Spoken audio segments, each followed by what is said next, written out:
Isinagawa ng Bureau of Customs ang ceremonial condemnation at disposal na mahigit 42 million pesos na halaga ng smuggled cigarettes sa General Santos City, katuwang ang Police Regional Office 12.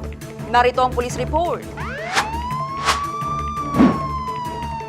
Isinagawa ang ceremonial destruction sa General Santos City Sanitary Landfill sa Barangay Sinawal, kung saan siniguro ng Pro 12 ang seguridad at kaayusan ng aktibidad na pinangunahan ng Bureau of Customs.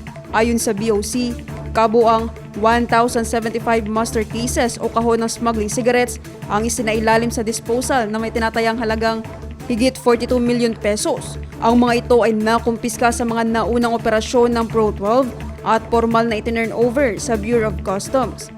Upang matiyak na hindi na muling makakalusot sa merkado ang kontrabando, winasak ang mga iligal na sigarilyo sa pamamagitan ng burial at shredding.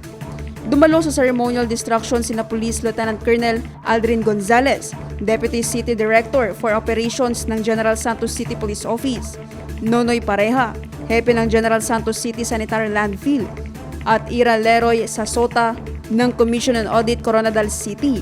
Pinangunahan naman ang aktibidad ni Angelito Agulto, Customs Operation Officer 4 ng BOC Subport ng General Santos kasama ang iba pang personnel ng ahensya. Muling iginiit ng Pro 12 ang kanilang matibay na suporta sa pinalalakas na ugnayan ng mga ahensya ng gobyerno laban kontra smuggling at iligal na kalakalan, gayon din sa pangangalaga ng kita ng pamahalaan, kalusugan at kaligtasan ng publiko.